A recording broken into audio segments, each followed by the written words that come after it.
Welcome to part 2 of Truth Pursit episode 2, Secrets of the Lightning Thief book.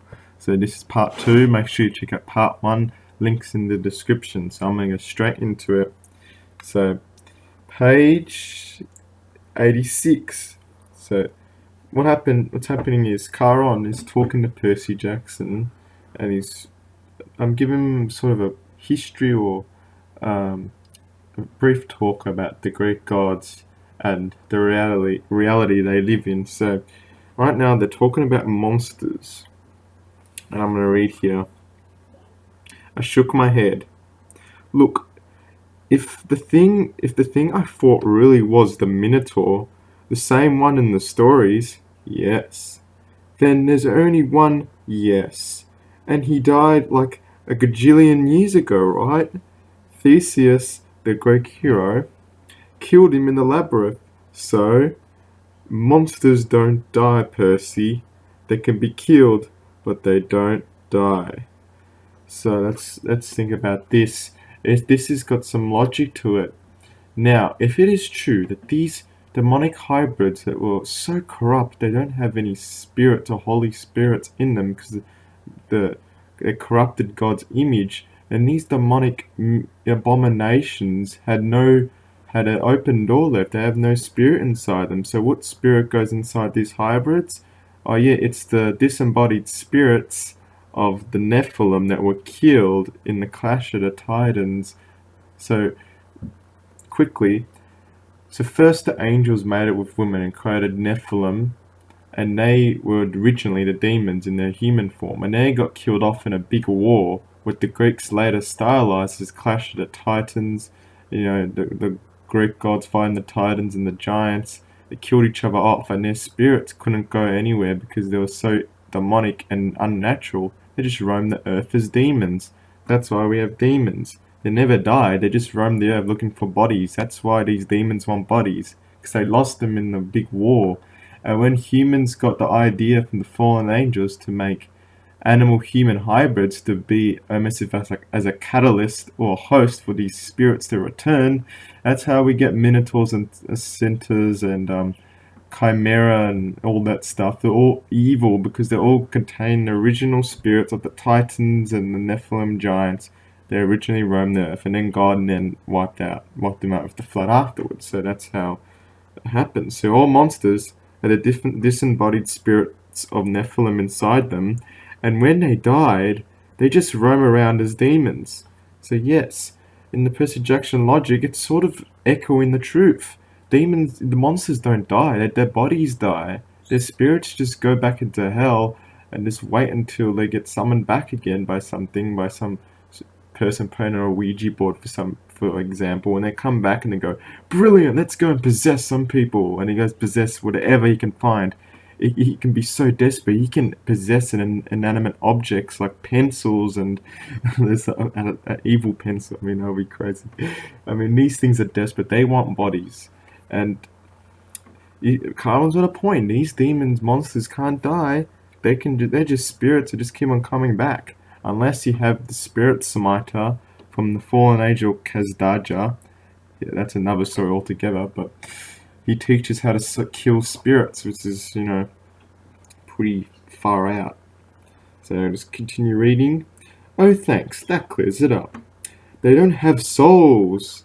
Thank you. They don't have souls. Thank you, Karan. That's true. That's actually really true, Karan. That's one thing you said that's good. They don't have souls. Like you and me. You can dispel them for a while, maybe even for a whole lifetime if you're lucky. But they are primal forces. They're demons. Karan calls them archetypes. Oh, this is not Karan talking. Sorry, this is Annabeth Chase. That's a mistake. Annabeth Chase is talking. I mean, it sounded a bit like Annabeth. Yeah, this is Annabeth talking about monsters. And they reform. These monsters just reform in Tartarus until the bottomless pit's open. So Annabeth, you are so right. I mean, as a daughter of Athena, you know a whole lot. This is really true. So thank you for revealing the truth to us, Annabeth Chase. So yeah, Annabeth Chase quickly is the daughter of Athena. And she is a Nephilim, a good Nephilim, or little Nephilim, I should say. She's not one of the big bad ones, and she's really smart. And she joins Percy Jackson on the quest of Grover the Satyr, and the little trio goes on their quest.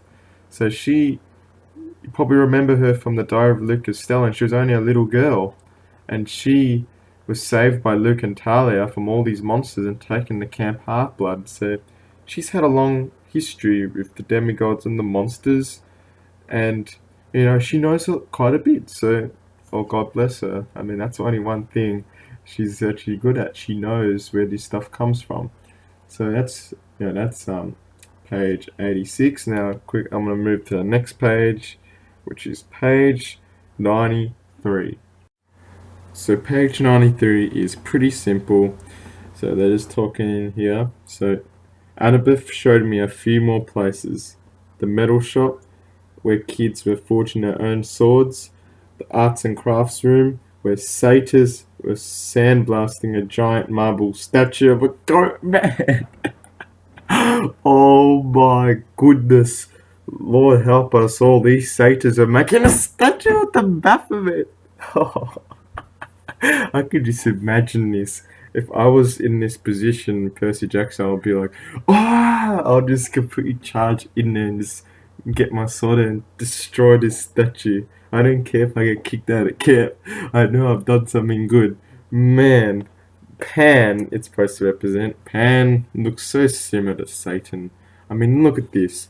Pan is being seen in the synagogue of Satan. It's a part of the mysticism. The Pride of Pan, as Baphomet, they used statues. The Knights Templar did the same thing. They worshipped Pan. And even in the Bible, God went up against Pan. There was this passage when they went up, Jesus and St. Peter, I can't remember exactly, but definitely St. Peter, the Apostle Peter, was there.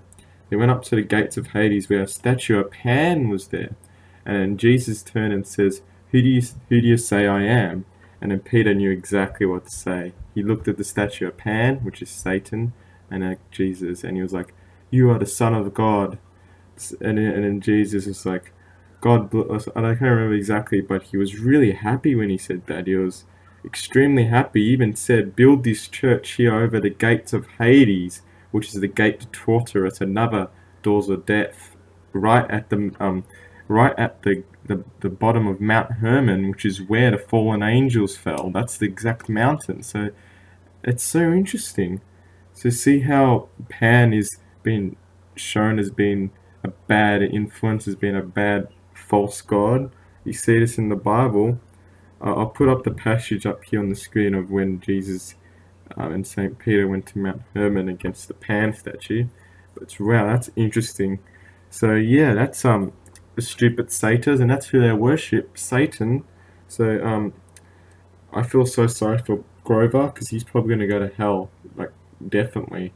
He's going to hell. I mean, I don't think he won't get salvation. He's already a hybrid, so yeah, tough luck.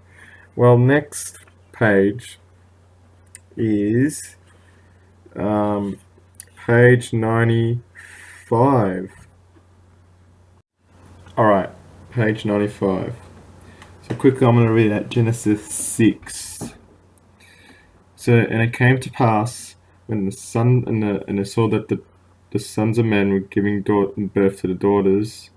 I'm not saying exactly, but I'm saying on top of my head, okay?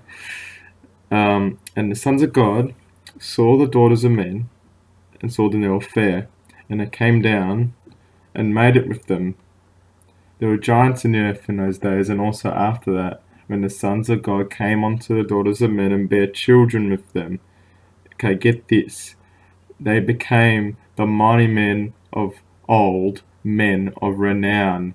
Who are the men of renown? All the Greek gods are the men of renown. The heroes, all the ancient heroes we all know and love in mythology, all this, pop culture. These are the men of renown, all the great gods. So this is what Annabeth, I think, is talking. Annabeth Chase. So Annabeth nodded. Your father isn't dead, Percy. He's one of the Olympians. That's crazy. It is. What's the most common thing gods did in those old stories? They ran around falling in love with humans and having kids with them. Do you think they've changed their habits in the last few millennia? But those are just myths.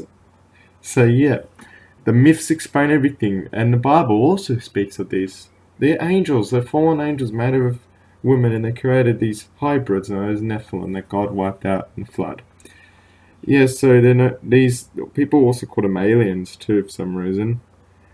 So now in the last days, this stuff's going to be happening as in the days of Noah. Matthew 24, Jesus says, as some of the disciples says, what's going to last days going to look like before your second coming? And Jesus explains that there's going to be earthquakes, pestilence, wars, and rumors of wars. But the last thing he said was, as in the days of Noah, so is the coming of the Son of Man. So what happened in the days of Noah? Well, the Greek gods came down. They had demigods. There were wars of demigods and gods. And there were hybrids and monsters roaming the earth. We get that in Percy Jackson 24/7 in Rick Riordan's books. What is Rick Riordan really trying to say? The days of Noah? The days of Noah is literally just go read a Percy Jackson book. That's exactly what happened in the days of Noah. It's in the modern world, and that's what's creepy about it. So that means Jesus Christ is coming. Hallelujah. I actually want all these Greek gods to come back. That's what I know. Jesus is coming. It's at any moment now. It's brilliant. So these gods have been released. These demons, they're getting released, and have continued to mate with mortals, producing Nephilim. And these are the modern day Nephilim. Percy Jackson, Annabeth, Luke Castellan. They're all modern day Nephilim. And in the days of Noah, this stuff happened, and nothing new is under the sun. It's going to keep on repeating history again and again until Jesus returns. And when Jesus returns, there will be 1,000 years of peace and prosperity. There will be no more evil, and everything will be great. So please accept Jesus as your Savior, because that's the only thing that's going to give you everlasting life. I mean, if you want to live forever, just get. It's a blessed. Jesus has done everything for you. All you need to do it's not hard. Just ask Jesus to be your Savior and trust Him, and trust in Him when you go into the spiritual war. Trust Him, and then you will be blessed by His blood. I mean, it's easy. He's already done the hard yards for you, so all you have to do is accept it. Okay? Alright, so next part. Next part is on page 105, I hope. Just to quickly check. 105, and I think... yeah, we've got Mr. D again, so... alright. Alright, so we got a short one here. Mr. D got up with a huge sigh. Yes, I suppose I better say hello to you all brats. Hello. Our activity director, Chiron, says the next catch of the flag is Friday. Cabin 5 presently holds the laurels. A bunch of ugly cheering rose from the Aries cabin table. Personally, Mr. D continued, I couldn't care less. But congratulations. Also, I should tell you that we have a new camper today, Peter Johnson. So yeah, this is Nimrod here, and he's drunken or fired up personnel. So now Nimrod, remember, Peter Johnson is Percy Jackson. It's just a babble, it's sort of like a babble, misinterpretation of his name, almost like Babylon. That's how the city got its name. That's what it means, confusion. It's trying to cause confusion. That's Nimrod's personnel, the drunken, fired up, personnel. I know it's pretty. It's interesting how Mr. D always says for Percy, Peter Johnson, and Annabelle, Annabeth, Annabelle, and all that. He messes up their names a lot, just like Babylon, the confusion of the names. So that's interesting. Now, next page is on 112. Now, quickly read this here. We sat on the pier watching the Nallards, which are underwater spirits, obviously satanic spirits, do underwater basket weaving, until I got up the nerve to ask Grabber how his conversation had gone with Mr. D. His face turned a sickly shade of yellow. Why yellow? Yellow's an interesting cover. Let me see. So that's a random. Right after Percy said, "How's the experience with Mr. D, who was Nimrod?" One's face can't turn yellow unless there's a light source. Hypertitan is yellow, and Horus is yellow. The spirit of Nimrod is yellow. The color yellow has always been associated with Nimrod. So, I don't know. This is something probably for Error 33, I'm not sure. But yes, Nimrod's main color is yellow. I mean, Hypertitan has got yellow spots, like the leopard yellow spots. I mean, the leopard represents the Antichrist, so yellow is probably a good color for Nimrod. So yeah, that's interesting. I mean, it's probably not it. It's just a theory I put out there. But yeah, that's interesting to think about.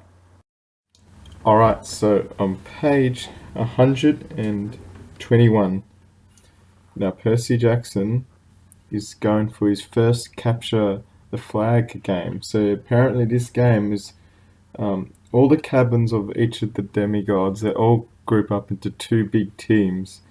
And now red team and blue team. Perseus is on the blue team, so um, those two teams have to try and find the flag, and whoever captures it first wins. So Percy Jackson's playing this game, and he gets himself in some trouble with Clarice and some Ares children. So Clarice is the demigod of Ares, and I'm gonna go into Ares later on in this book, and the connection that he has to the New World Order. So I've got something interesting here. I realized when I did my research on Semiramis and Nimrod, I found out Percy Jackson is something similar with Semiramis. He has some interesting similarities. So I'm gonna read this here as an example for it, because there's a lot of examples in the book, and I can't actually go over all of them. So, oops, the guy said. Guess I lost my desert privilege. So he pushed me into the creek and I landed with a splash. They all laughed. I figured as soon as they were through being amused, I would die. But then something happened. The water seemed to wake up my senses as I've just had a bag of my mum's double espresso jelly beans. So Percy Jackson has water powers, so he can control the water and he can use it to heal himself.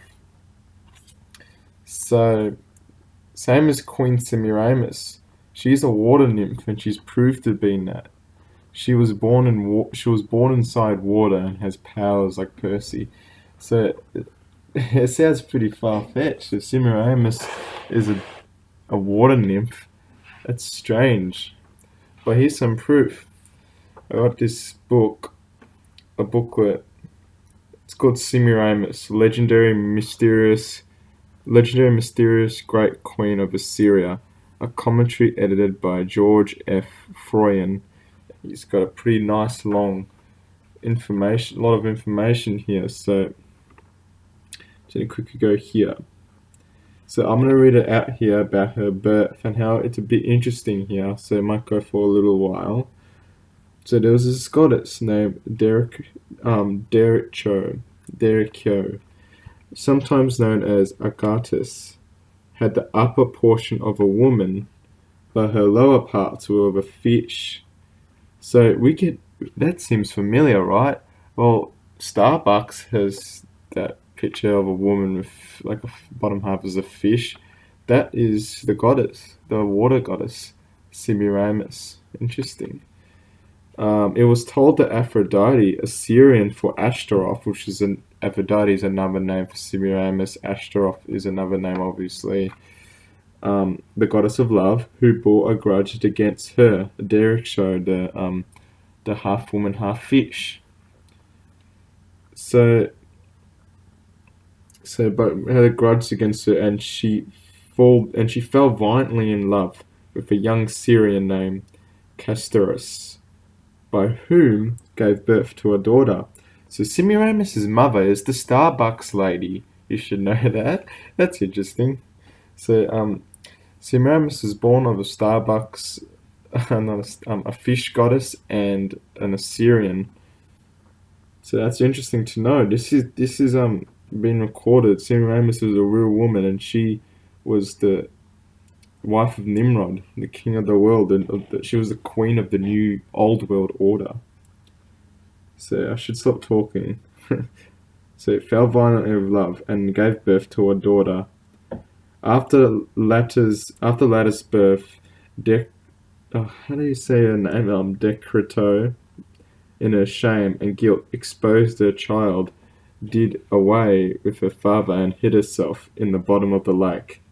By an act of miracles, the doves, see symbols for doves, the symbol for Aphrodite, it connects.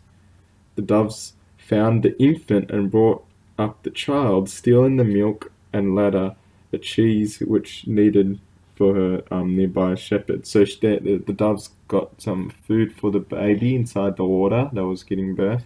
They feed her inside the water. I don't know how that works, but this is supernatural, obviously. This is a supernatural birth. It's not normal.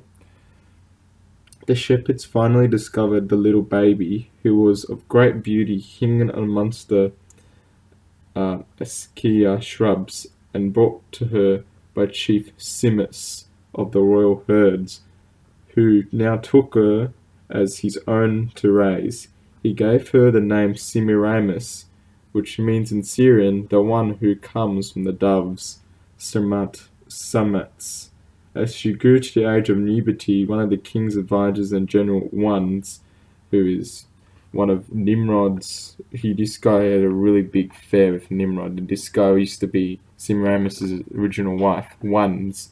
Ones is also going to take appearance in Era 33, so hope you look out for him.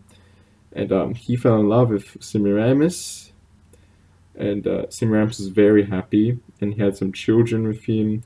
And then there was a time when they were going on a campaign, and then they met Nimrod, and then Nimrod fell in love with Semiramis, and then Ones, pretty much got Nimrod pretty much, in One's eyes, Nimrod seemed stole his wife. So One's really hates Nimrod. Now that's interesting. So that means Semiramis is a demigod. She is not. She's the demigod of a fish goddess, and she can control water and do all these water tricks. And that's her most power. Her power is water, like Percy Jackson. So that's a nice connection right there. A little interesting how Semiramis. Little interesting history on her. I want to probably focus on her more later on in this series, because she is a major figure, and if you want to know about the end times and the truth, you're going to know about Semiramis the Queen, because she was the wife of Nimrod, who reinvented paganism. Alright, so let's move on. Next page, which is page 126. Alright, this next one might be really shocking for some Percy Jackson fans, and also for the truthers too, because the name Percy, if you don't know, means Perseus. And if you don't know who Perseus is, he is the original demigod that killed Medusa. If you probably remember him from Clash of the Titans in the movies and that. Well, he was the son of Zeus. And the reason why Percy was named after Perseus, because Perseus never, he didn't suffer a hero's fate. I think the name Perseus has a meaning of some sort, and he lived a normal life, and he lived happily and ever after. I mean, that's why Percy was named after him. But the name Percy traces back to something, and all connects. If you like it or not, it all connects to something. Remember this saying: if something has the fruit normally tastes as nice as something has bad roots. So what this means is it's deception. If something is really good looking, and for example, Satan will appear something good, and you'll think it's nice, but remember it has bad roots. So this is again the same thing with Percy's name. It's cool and really awesome. I mean, who wouldn't want to be called Percy? It's a name that it's a great name. I mean, the hero, it breaks the trend of a hero's fate. So, but again, it has a consequence, and I'm going to read it here on this page. So, what happened? So Percy, the blue team won the flag, and they'll celebrate. And then a hellhound, which is a demonic being from hell, which is summoned, and then it attacks Percy Jackson, and Percy's all shocked that he's, oh my goodness, and he kills it, and everyone's all terrified. It's like, how did that happen? The camp's supposed to be shielded, so everyone's confused, and all of a sudden, Poseidon claims Percy as his son. So then a glowing trident appears above his head. So everyone praises him because no one has seen a son of Poseidon in thousands of years. And apparently it's not a good sign, especially during this time when Zeus's lightning bolt is stolen and Poseidon is being blamed for stealing it. So that's why everyone thinks Percy is the thief. So it's just, everyone's just backstabbing each other and tricking each other. So I'm going to read it. It is determined, Charon announced. All around me campers started kneeling, even the Ares cabin, though they didn't look happy about it. My father? I asked, completely bewildered. Poseidon, said Charon, Earthshaker, Stormbringer, father of horses. Hail, Perseus Jackson, the son of the sea god. Perseus is the name, and I'm going to show you what the name means from this website called Biblepaedia. The fool hath said in his heart, there is no God. Nimrod Part 4. Get ready for this. Perseus is Nimrod. Oh my goodness. See how everything has bad roots? Everything that's nice has bad roots. Yeah. So let's read this. I'm going to read some parts about it. I'm not going to read the whole thing. I'll probably leave the link to the description. So quickly, I'm going to read. So remember, Nimrod started the paganism after the flood. So he's the originator of solar god worship, which is Satanism. So he inspired the Persian, Babylonian, Greek, Roman, and other gods of the past that all came after Nimrod. But remember, most of the gods like Kronos and all that all came before Nimrod, which have already established their religion, but that religion was wiped out by the flood. But then Nimrod came along and re-established it, so therefore people saw Nimrod as the original god, but really he wasn't.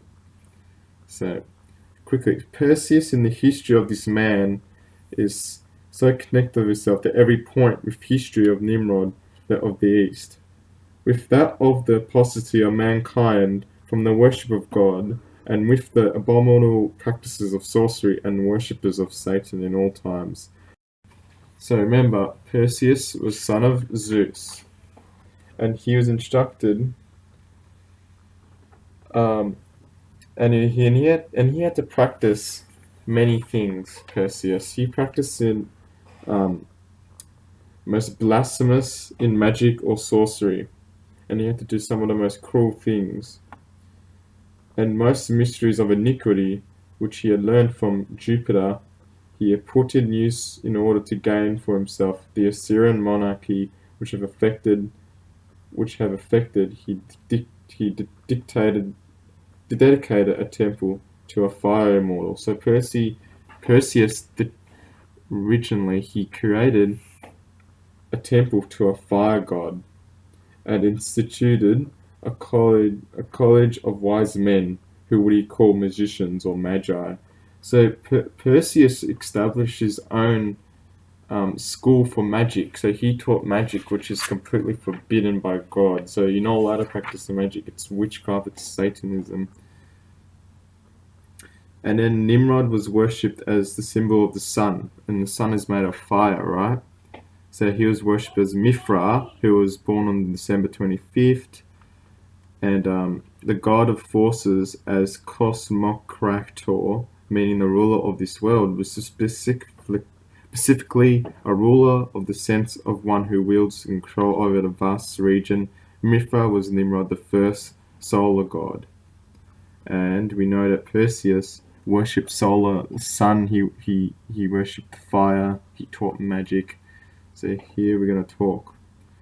Here there's, thus we see that Perseus, a type of Nimrod, worshipped fire. Worshipping fire is what they used to do in ancient Babylon and like ancient paganism. They used to worship the sun because it brings life and warmth instead of God, who created the sun. and dedicate the temple to the first immortal, we shall see that Nimrod also worshipped fire like Perseus did, and was the first Antichrist upon which all false gods will be a type. So Percy, you're named after someone who is satanic and who worshipped Nimrod. So I'm sorry, Percy, you got a bad name. So unless you repent, I mean, you can join. You can be saved from your damnation in hell. So, all right. So that's that part. So let's move on to the next page. All right. So on page 131, we've got something here, and Grover nearly exposes the truth. Yeah, Grover nearly exposes the truth. Look at this. Look at this. I'll show you. I heard a clopping sound at the door, a hoof knocking on the threshold. Come in. Grover trotted inside, looking worried. Mr. D wants to see you. Why? He wants to kill. I mean, I bet you let him. I bet you let him tell it. No, yeah. So yeah, really. Mr. D wants to kill. He thought Mr. D was gonna kill Percy, but he didn't want to reveal the truth. So. Oh, you nearly exposed the truth there, Grover. Percy, yeah. Nimrod obviously doesn't want Percy to become awake because one, Perseus has got the name of Nimrod, so he wants to. Nimrod Dionysus wants Percy to fulfill his name properly. So if Percy's gonna act like a hero and get saved by Jesus, which I hope happens. Yeah, that's probably why Dionysus wants Percy dead. But obviously, it could also be like an exaggeration. But I don't know, something interesting. Yeah, so let's move on to the next page, from page 132. Okay, let's read this page here. A net of lightning flashed across the clouds. Thunder shook the windows of the house. Blah, blah, blah, Dionysus said. Charon fringed inches on his pinnacle cards. Grover crowned, cowered by the railing, his hooves clipping back and forth. If I had my way, Dionysus said, I will cause your molecules to erupt in flames, will sweep up the ashes and be done with a lot of trouble. But Charon seems to feel this would be against my mission at this cursed camp to keep a little brat safe from harm. Did you see that threat? Is this Nimrod's personality kicking in? Let's quickly read here. Mr. D would have easily done this. Nimrod will allow him to, because remember, he is Nimrod, Dionysus. But he's got a curse. He was cursed from Olympus. He can't use his powers anymore. That's why he hasn't killed Percy yet. So, he's trying to make Rick Riordan's trying to make Dionysus look really dark and ominous. I mean, that is pretty insane. He wants to spontaneous combust him, and like this is a form of harm. I mean, even Charon says that. So that is interesting. I don't know, but Dionysus seems to have a really sinister personality. I mean, if he is Nimrod, which he is, showing his character right there. I mean, he is more Nimrod than I've probably seen in most of the Percy Jackson books. It's interesting. And let me check for anything else. Yeah, so he's restrained. Dionysus is restrained, and he couldn't use his full powers. So he couldn't fully use his Nimrod, awesomeness. So he couldn't rise up from the ashes and become the Antichrist because he's been restrained. That's interesting. That's an interesting fact. Alright, next page. Now this is an important part. So on page 151, this is something you need to know about what some occultists can do, and this is how people get tricked into this stuff and how a lot of bad stuff happens in our world. So now Percy, Annabeth, and Grover are about to be exploited on their quest to look for the bolt for the summer solstice, which is another satanic date. And so they have to go. And before they leave, Luke Castellan comes and gives them some shoes, the shoes of wings, and they can fly. So I'm just going to read this. Annabeth blushed, the way she always did when Luke was around. Just wanted to say good luck, Luke told me. And I thought, maybe you could use these. He handed me the sneakers, which looked pretty normal. They even smelled kinda normal. Luke said, Maya. The white, and then the bird wings come out. And then it starts flying around. So, alright, so let's read this. It's a true issue that some occultists will curse pieces of items, like a pair of shoes, for example. These shoes have obviously been overflowed by sorcery because they've got wings on them, and later on something happens. These shoes cause a lot of trouble, and somebody nearly dies from them. Someone nearly goes to Tartarus, which is hell, the most bottomless part of hell. These inanimate objects, remember, they can be cursed, and that's how all these demons can manifest in objects and all this stuff. That's why you got to be careful, and this is a good example of it in the Percy Jackson book. And this is actually true. People have come over stories of they go and buy second-hand stuff from some garage sale or something, and then they find out they have bad luck or something because the object they have is probably cursed. And this is an example of in Percy Jackson. So only the name of Jesus can get rid of that curse. So Grover, Percy, Annabeth, you would have been stuffed. You're very lucky you untied those shoelaces just before Grover nearly fell into Tartarus. Very lucky. Those cursed shoes. Alright, so next page, 153. We got a story about Percy's sword. So Percy has an interesting sword. So it's a gift from Percy's dad, Poseidon. So Charon gives it to him. I remember the field trip of the Metropolitan Museum of Art when I vaporized a demonic bat named Mythstods. Charon had thrown me a pen that turned into a sword. Could this be? I took the cap off and the pen grew longer and heavier in my hand.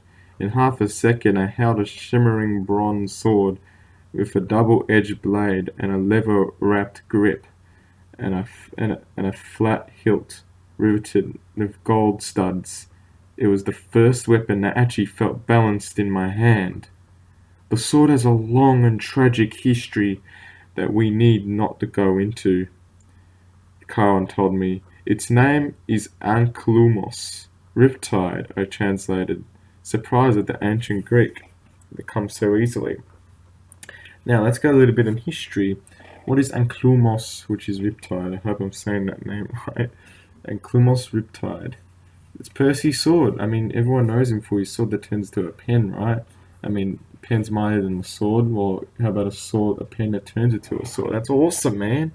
Well, that's just the mist playing with you. Riptide, which originally belonged to Hercules. In the Titan's Curse, there's something about this, so we'll go over a little bit more detail. I'm just going to skim over it a little bit.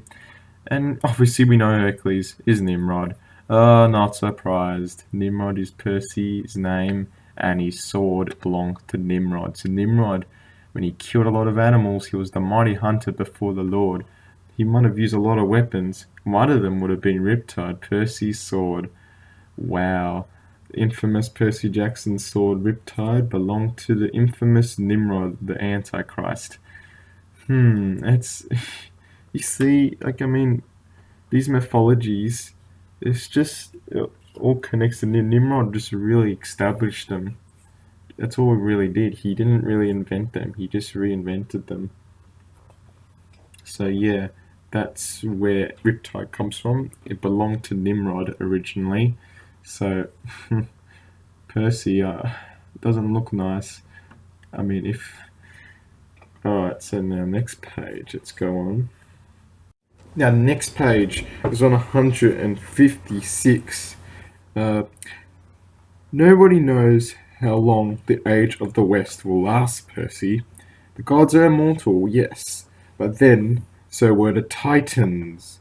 The Titans were the original Nephilim, and they were huge. If you see my video, pre-flood Titans, Nephilim hybrids, hidden in plain sight, you'll understand how big these things were and get a sense of how our world was completely ravaged by these things. I'll leave a link in the video in the description to check it out, because these Titans were big. Their true bodies are literally the earth that we're walking on right now. They still exist, locked away in their various prisons in hell, forced to endure endless pain and punishment which is by God's punishment. Reduced in power, but still they're very much alive. They're in hell, very much alive, burning and crying out to get out. All they want is to come back out and just wreak havoc upon the earth till everything is destroyed. That's all they want to do. These demonic beings all belong to Satan's army, and they're all in hell and torturous or waiting to be released. That Percy Jackson, he talks to these things. These things talking to him in his dreams. If these demons are talking to him, oh my goodness, Percy needs help. May the fates forbid that the gods should ever suffer such a doom, or that we should ever return to the darkness and chaos of the past.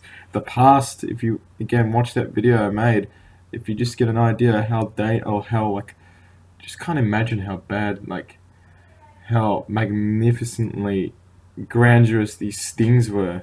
They literally tore the earth. They shaped the earth itself. That's how big they were, these Titans. All we can do, child, is follow our destiny. Now I got something on note here. As it was in the days of Noah, shall it be at the coming of the Son of Man be. There, what happened beforehand will happen again. There is nothing new under the sun. That's a passage from Scripture. Yeah, so Titan War. Yeah, at the end of Percy Jackson, you'll see the Titans. They're going to have another battle. But luckily, they don't have their real bodies. They only have smaller versions of their bodies. New hosts. Not robotic hosts like in Era 33. Not yet. That idea hasn't come up yet. That idea happens sooner after that. And they start getting robotic bodies. Because, the transhumanism. But they still have flesh and blood bodies. And very lucky these giants and titans don't have the original giant titan bodies that they did before the flood. I mean, yeah, days of Noah. Rick Riordan understands what the days of Noah really were. And Chiron understands too. So, yeah. Alright, let's go. Move on to the next page, which is 170 and 71. Alright, this is an interesting passage. It's in between actually 169 and 170. So I think this is Annabeth. So they just left and they are on their quest. They're on their quest right now, traveling. You haven't left Camp Heartblood since you were 7, I asked her.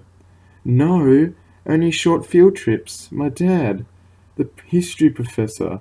Yeah, it didn't work out for me living at home. I mean, Camp Heartblood is my home. She was rushing her words now, as if she were afraid of somebody might try to stop her. At camp, you train, and that's all cool and everything, but the real world is where the monsters are. That's where you learn whether you're good or not. So this is an interesting one. The true real world is full of abominations. Babylon is the true world, the reality, the matrix you have to get out of, the reality. Once you realize the reality, there's monsters everywhere. They're not just hybrids, but the demonic forces. Oh my goodness, I've taken photos of demonic forces. You can check out my video, Nymphs, Demons, and Rockface. Check that out. You get an understanding how many demons there are in this world. There are a lot of monsters. Annabeth is right. And of course, the secret societies and the pedophiles and the Satanists, the wicked people on this earth. Those are monsters too. Period. Annabeth, again, you have hit the nail on the head. That is right. The world is full of monsters, and it just trains you, just gets you ready and makes you better for the real war which is going to come. I mean, the spiritual battle. It just trains you up and gets you ready. It's, I mean, God lets this stuff happen just to get us, toughen us up. Just, this is not going to be easy. This is going to be hard. So you got to be up for it. So Annabeth, Percy Jackson, Rick Riordan's got a nice idea in here about that, the spiritual war. It's not exactly physical all the time, it's also spiritual. So yeah, that's interesting. So yeah, that's that one. Let's go to the next page. Next page is 189. I hope I didn't miss any. Good. Oh, look what we have again. Pan, a favorite thing, or demonic transhuman goat. Baphomet. So this is just after they just killed Medusa. Obviously, we don't need to explain Medusa. I mean, reptilian humanoid, definitely a demonic entity. I mean, a gaze. I mean, anyone who is smart would know Medusa's demonic, so I don't need to go into her. It's common sense. Alright, let's talk about this part. So, it's just after they killed Medusa. Grover's talking to Percy and Annabeth's asleep.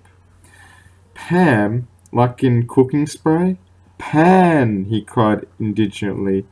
Pan, the great god Pan. He calls him great. He's the scumbag. He's the dirt under my feet. That's what Pan is. He's a frying pan I used to whack things with. That's what it is. What do you think I want my searcher license for? A strange breeze rustled through the clearing, temporarily overpowering the stink of trash and muck. It brought the smell of berries and wildflowers and the clean rainwater. See, this Baphomet's going to seem really nice. The god of nature and flowers and butterflies. The angel of light that Satan appears at. Don't expect Satan to appear as a devil with horns. He's going to appear as a beautiful woman or man. I mean, he's not going to appear as something evil. So, things that might have once been in these woods. Suddenly I was nostalgic for something I'd never known. Tell me about the search, I said. Grover looked at me curiously as if he knew if he were afraid I was just making fun. The god of wild places disappeared 2,000 years ago.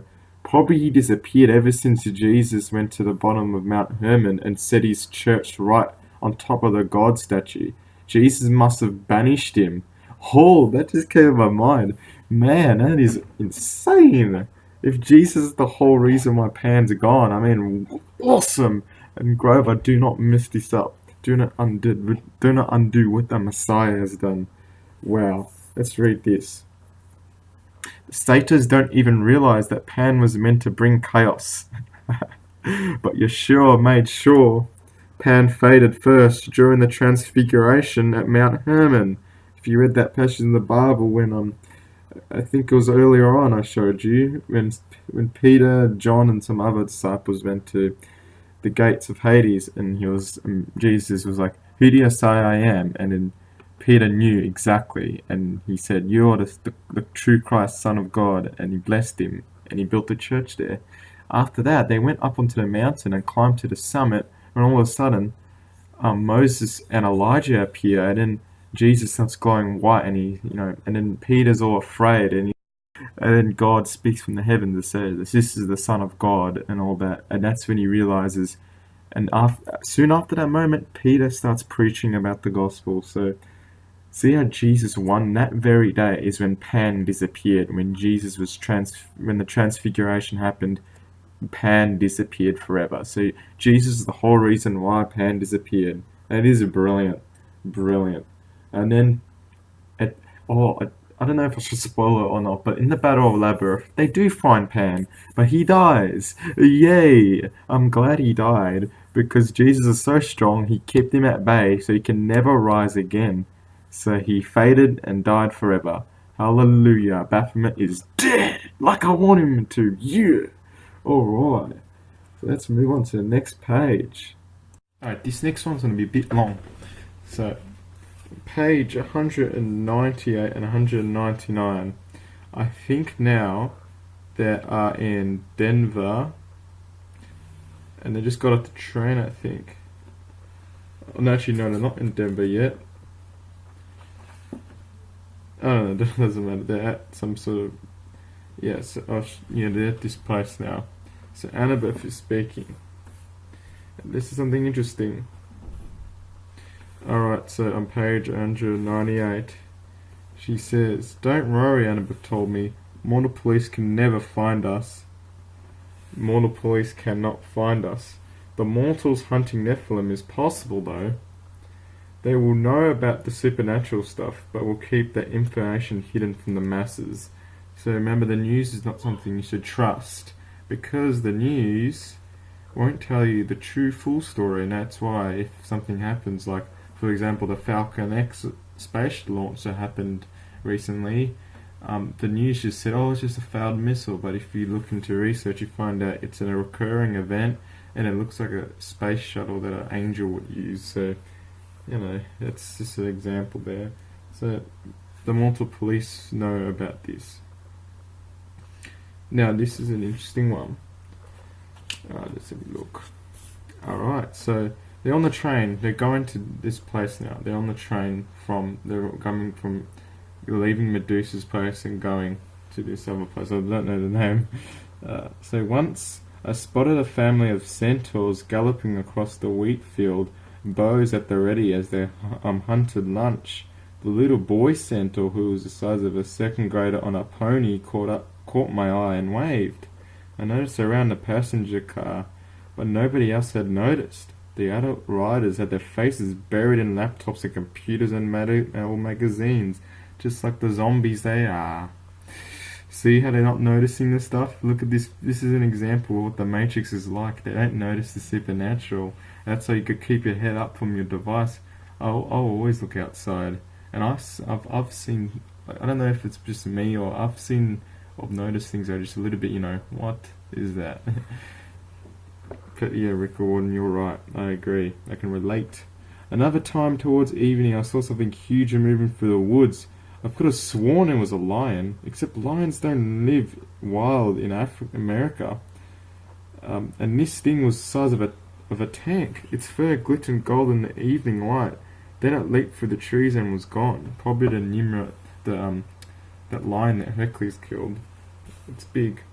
Alright, so those are all hybrid monsters Percy saw. As in the days of Noah, animal-human hybrids are roaming the world, and demonic entities in cryptids. Cryptids is something else, because cryptids is what got me into the truth, and man, I love the study of cryptids. There's this guy called Williamfernado. You probably heard of him if you follow my channel. He's been a big inspiration, so I want to say thanks to William. Check out his channel. He does a lot of stuff on cryptids, over 300 videos on cryptids and monsters. If you want to learn about these monsters and they're all demonic, you should know, but it's just interesting. And it gives me a lot of ideas for Era 303, man, so thanks, William. So, demonic cryptid entities are spirits of Satan that mostly lurk in the trees, and they're everywhere. They are abundant. There's so many of them, and Percy can see them easily because he's a demigod. He's got the sight, the discerning on spirits. That some people who ask God for this and they see monsters like this, like Percy, as they're discerning. I also want to recommend another channel. His name is Michael Adams, and his channel is called Old Dystopia Religion, Knowing versus Belief, and he has captured so many Bigfoot demons lurking in the trees, just like we see in this passage in the book. Yeah, so it's reality, folks. These monsters roaming around like in Percy Jackson, it's reality. It's reality. Yeah, you might say, oh, you're crazy, man. If these stuff are real, it'll be on the news. Well, the news is not going to tell you about these things because they know the world's not going to believe it. Like you don't believe it, so it's truth. I've captured these things myself, so I'm Percy. I believe in this stuff. Alright, so let's go. Next part. Our award money for returning Galundia, which is a poodle that they just randomly found, had only been enough to purchase tickets as far as Denver. Alright, hold up, Denver. Denver Airport is a satanic Egyptian gnome, there's an Egyptian gnome in Denver too. And if you don't know, it's got a lot of satanic symbolism in Denver Airport. There's pictures there. There's underground tunnels that go under there where they do child sacrifice, sex orgies, they worship Satan, they probably kidnap children there in Denver Airport. I haven't done a lot of study on it, but I already know that it's a bad place, and I'm assuming a lot of kids get abducted there, so yeah, Denver Airport's pretty dodgy, and just a little interesting thought there just to get some info out about the truth. And now on page 99 is something interesting. I think this is in a dream. Percy's dreaming, and he's talking about the dream, I think. When you were asleep just now, you mumbled, "I won't help you." What were you dreaming about? I was reluctant to say anything. It was the second time I dreamed about the evil voice from the pit, but it bothered me so much I finally told her. The bottomless pit, demonic forces will intervene through dreams if somebody is not saved by Christ. Kronos is Satan, Hades is hell. So again, Kronos, the king of the Titans, is from the pit, and he is struggling to get out. After the Titan War, he wants to come back, and he's talking to Percy through dreams. It is demonic. I mean, this stuff can go crazy. If you're experiencing something like that, you need deliverance from Christ. That's the only way. And poor Percy Jackson has to deal with it. But Rick Riordan just makes an ending, a happy ending. But if this happened in real life, Percy probably would have died without Jesus. So, alright, so that's that page. We'll move on to page 200 and 201. Okay. Now, this page, they just got off at the train station, so I'm going to read from here. When he got me, he asked Athena to take me back and raise me on Olympus because he was too busy with his work. Annabeth's talking about her dad and her family. She wasn't happy about that. She told him heroes had to be raised by their mortal parents. I think this is why. Why would Athena want that? Well, if Athena is Semiramis, I mean, she's a goddess. She might not be. I'm not 100% sure. She could be an inspiration from Semiramis, or Semiramis is an inspiration from Athena. Not sure. She said that because she wants Annabeth to be indoctrinated with lies and be part of the New World Order, so she can be, indoctrinated with this stuff that's sensitized to her. So when the New World Order rolls around, she'll feel comfortable. So I guess that's probably a reason why.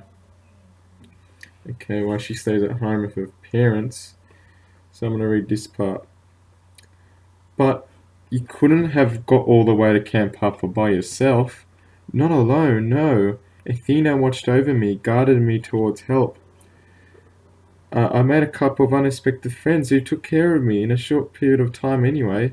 I wanted to ask what happened, but Annabeth seemed lost in sad memories.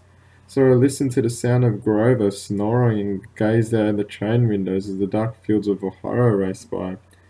Towards the end of the second day on the train, June 13th, 8 days before the summer solstice. Alright, let's read this quickly.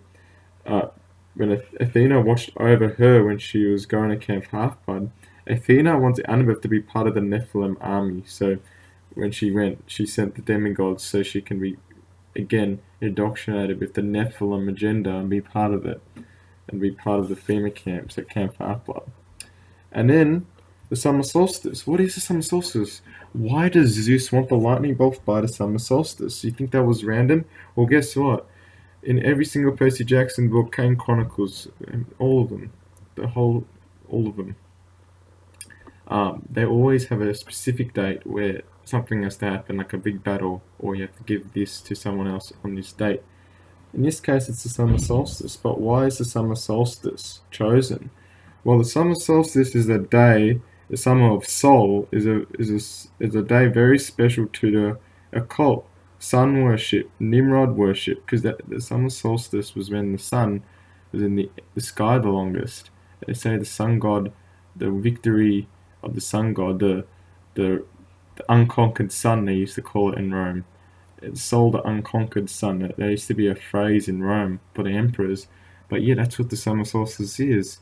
It's worshipping Nimrod and the sun god, sun worship, which is satanic.